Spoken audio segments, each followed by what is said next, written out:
तस्मै श्रीगुरवे नमः। નમસ્કાર બાળકો, શ્રી સંસ્કાર પ્રાથમિક શાળા વઢવાણ ઓનલાઈન એજ્યુકેશનમાં આપ સૌનું હાર્દિક સ્વાગત છે। ધોરણ 8 हिंदी पाठ 7वां सोच अपनी अपनी यानी इस दुनिया में सभी प्रकार के लोग रहते हैं, तो सभी की सोच एक जैसी होती नहीं है। सबको अपने आप से सोच रखने का महत्व होता है। तो ऐसा एक पाठ देखेंगे। किसी विषय के पक्ष और विपक्ष में तर्क वितर्क सहित अपने विचारों की अभिव्यक्ति ही वाद विवाद है। वाद विवाद मौखिक भावाभिव्यक्ति का अत्यंत प्रभावशाली तथा महत्वपूर्ण स्वरूप है।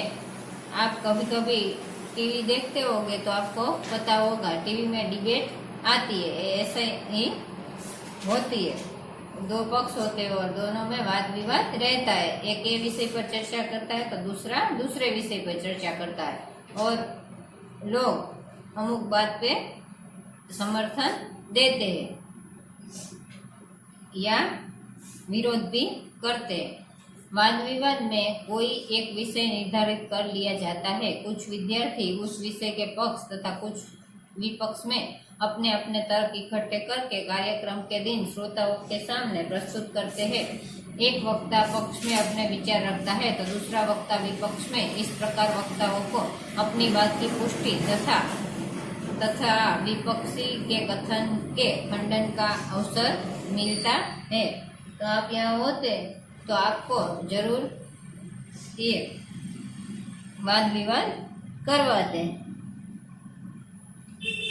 पर आप अभी यहाँ नहीं हो। तो हम ऐसे ही ये पाठ समझेंगे। नीचे दिए गए चित्रों को ध्यान से देखिए, फिर उन पर आधारित प्रश्नों पर कक्षा में वाद विवाद करवाए। यहाँ अलग अलग दो चित्र रखे हुए हैं, इसका आपको ध्यान से अवलोकन करना है और नीचे दिए गए प्रश्नों का उत्तर देना है। दोनों चित्र में क्या अंतर है? यहाँ पर दो चित्र है, पहला चित्र और दूसरा चित्र, दोनों में कई अंतर दिखाई दिए गए हैं। तो पहला चित्र एक गांव का नजर आता है और दूसरा चित्र एक नगर या शहर का नजर आता है। गांव के चित्र में क्या है? नदी है, उसके घाटों पर नहाते, कपड़े धोते, पानी भरते और काम करते लोग दिखाई देते हैं। गांव में छोटे छोटे कच्चे घर है, लोगों ने मामूली कपड़े पहने हुए हैं। लेकिन गांव में क्या होता है? शांतिमय वातावरण का अनुभव होता है। नगर के चित्र में चौड़ी और दो तरफा सड़क है, पक्के मकान है, सड़क पर वाहन चल रहे हैं, वाहनों के कारण शोर मचा हुआ है। लोग आधुनिक वेशभूषा में है, यानी आधुनिक कपड़े पहने हुए हैं लोगों ने। गांव तथा नगर के जीवन में क्या अंतर है और तुम्हें कौन सा रुचिकर लगता है, क्यों? गांव के जीवन में क्या होता है? सादगी और सरलता, कोई प्रकार की बनावट होती नहीं है। लोग शांति से अपने अपने काम करते हुए नजर आते हैं। लोग कच्चे घरों में रहते हैं और उनका जीवन प्रकृति के बहुत नजदीक होता है।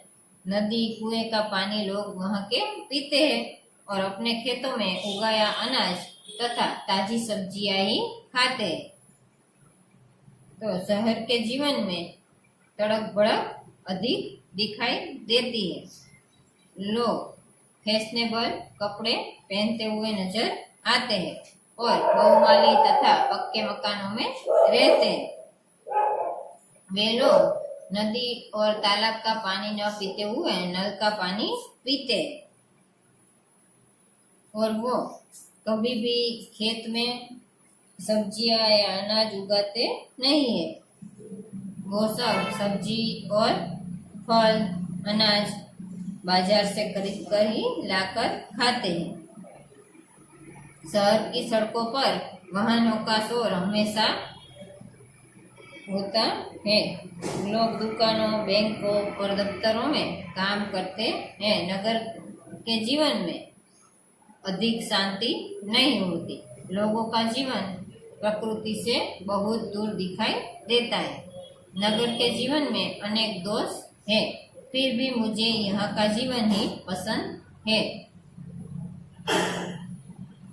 यहाँ के लोग शिक्षित और प्रगतिशील है।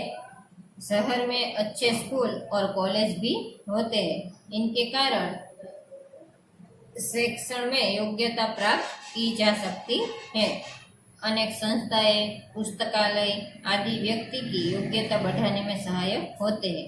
उन्नति के जितने अवसर शहर में है उतने गांव में कभी भी दिखाई नहीं देंगे। इसलिए मुझे शहर का जीवन ही पसंद आता है। क्या तालाब का जल पीने के योग्य है? यदि नहीं तो क्यों? तो तालाब का जल आपने देखा है, तालाब का जल कभी भी पीने योग्य होता नहीं है। क्यों नहीं होता है? तो तालाब में चारों ओर से क्या होता है, वो बंद होता है।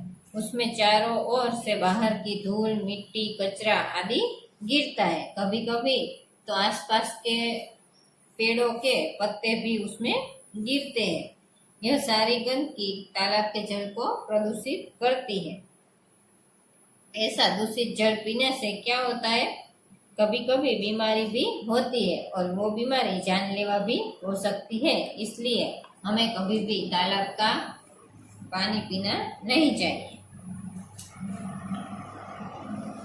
नीचे दिए हुए मुद्दों के आधार पर विज्ञान वरदान या अभिशाप इस विषय के पक्ष पर अपने विचार कारण सहित प्रस्तुत कीजिए।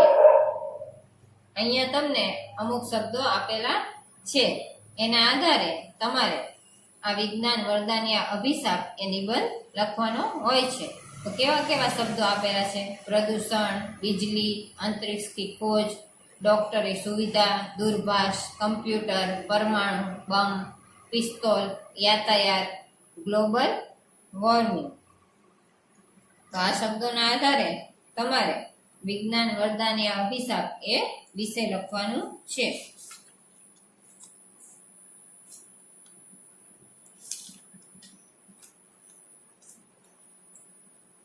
कौन शक्तिशाली है, कलम या तलवार? अपने विचार कारण सहित बताइए। तो कलम किसके काम आती है? लिखने के काम आती है। और तलवार कहाँ काम आती है? युद्ध में काम आती है। इसलिए कलम शक्तिशाली ज्यादा है, क्योंकि कलम हमारे दिमाग के साथ जुड़ी हुई होती है और तलवार हमारे शारीरिक बल के साथ जुड़ी हुई होती है। कलम कविता, कहानी, जीवन चरित्र, उपन्यास आदि लिखती है और तलवार क्या करती है? गले काटती है और कई लोगों के खून बहा देती है। कलम हमें आनंद देती है, सुख शांति देती है, वह लोगों के दिल को जीतती है और तलवार लोगों के दिल को जलाती है, बुरों को अच्छा बनाती है। रामायण, गीता पढ़कर कितने ही रावण राम बन गए। कृष्ण भगवान ने भी कई लीलाएं बताई है। गीता में हमें कई तरह का ज्ञान प्राप्त होता है गीता जी से। गांधी जी की आत्मकथा ने कितने ही बुरे लोगों को अच्छा बना दिया है। ऐसे तो कहीं कवि रहे हैं जिसने हमें कुछ न कुछ अच्छा सिखाया है। कलम ने कई सिंहासन पलट दिए हैं। तलवार रक्षा का साधन जरूर है, पर उसकी शक्ति कुछ समय तक ही रहती है। इसलिए हमें तलवार से ज्यादा कलम अधिक पसंद है और वो अधिक शक्तिशाली है। सामग्री पढ़िए और उनके आधार पर प्रश्न के उत्तर दीजिए। અહીંયા તમને એક પેપરની અંદરથી એક ભાગ લેવામાં આવેલો છે અને એ વાંચીને તમારા નીચેના પ્રશ્નોના જવાબ દેવાના હોય છે। હું અહીંયા વાંચું છું, તમે ध्यान देજો। बहुत दूर जन्म ले रहा है धरती जैसा ग्रह, नासा की दूरबीन ने दिखाई पृथ्वी के जन्म जैसी तस्वीरें। 424 प्रकाश वर्ष दूर है नया ग्रह। शिकागो ए हॉकी हमारी पृथ्वी से 424 प्रकाश वर्ष दूर गर्म गर्दो गुबार के बीच धरती जैसा एक ग्रह आकार ग्रहण कर रहा है। वैज्ञानिकों के मुताबिक 1 करोड़ से 1.6 करोड़ वर्ष की उम्र वाले इस ग्रह का सौरमंडल अभी मुश्किल से किशोरावस्था में है, लेकिन जॉन हॉपकिंस यूनिवर्सिटी की एप्लाइड फिजिक्स प्रयोगशाला के मुखिया कैरी शिष्य के मुताबिक यह पृथ्वी जैसे ग्रह के जन्म लेने की बिल्कुल सही अवस्था है। इस सौरमंडल के 2 तारों में से एक के इर्द गिर्द धूल की गहरी रिंग बनी गई है। वैज्ञानिकों के मुताबिक यह रिंग सौरमंडल के बसने योग्य क्षेत्र में जमा हो रही है और एक दिन इस जगह पर धरती जैसा मिट्टी पत्थर से बना ग्रह जन्म लेगा, जिसमें पानी भी मौजूद होगा। शिष्य कहते हैं कि सूर्य जैसे तारों के चारों ओर धूल की ऐसी पट्टियों का जन्म लेना बहुत दुर्लभ घटना है और इसके बाहर की ओर बर्फीली बेल्ट से यह संभावना बनती है कि एक दिन इस ग्रह में पानी भी मौजूद होगा। उन्होंने कहा कि ग्रह का रूप ले रही धूल उन्हीं पदार्थों से बनी है जिनसे हमारी पृथ्वी के प्रकट वह कोर का निर्माण हुआ। शिष्य के अनुसार इस बात से भी इनकार नहीं किया जा सकता कि एक दिन वहां धरती जैसा जीवन भी पनपे। उन्होंने कहा कि यह धरती के जन्म की घटना को दोबारा देखने जैसा अनुभव है। इस दुर्लभ ब्रह्मांडीय घटना की तस्वीरें नासा के स्पिट्जर स्पेस टेलीस्कोप ने उतारी है। वैज्ञानिकों के मुताबिक इन दृश्यों को धरती तक टेलीस्कोप तक पहुंचाने में 424 वर्ष लग गए, लेकिन एक नए ग्रह के जीवन की तुलना में यह पलक झपकने जैसा है। उन्होंने बताया कि इस प्रकार को हमारी पृथ्वी जैसा रूप ग्रहण करने में अभी और 10 करोड़ साल लग सकते हैं। साभार हिंदुस्तान 5 ઓક્ટોબર 2007। હવે આના આધારે તમારા નીચેના પ્રશ્નોના જવાબ દેવાના હોય છે। अंतरिक्ष की इस घटना से वैज्ञानिक उत्साहित है। वैज्ञानिक इस घटना से उत्साहित है कि अंतरिक्ष में पृथ्वी जैसा एक नया ग्रह जन्म ले रहा है। पृथ्वी जैसा ग्रह बनाने के लिए अंतरिक्ष में किस प्रकार की स्थिति होना आवश्यक है?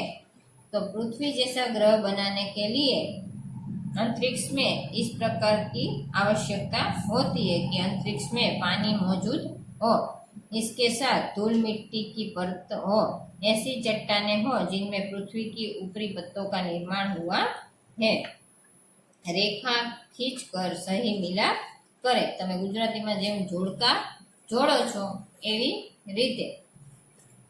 424 प्रकाश वर्ष पृथ्वी से नए ग्रह की दूरी 1.6 करोड़ वर्ष नए ग्रह की उम्र 10 करोड़ वर्ष पूर्ण ग्रह बनाने में लगने वाला समय। स्पिट्जर स्पेस नासा का टेलीस्कोप। कैरी शिष्य एक वैज्ञानिक।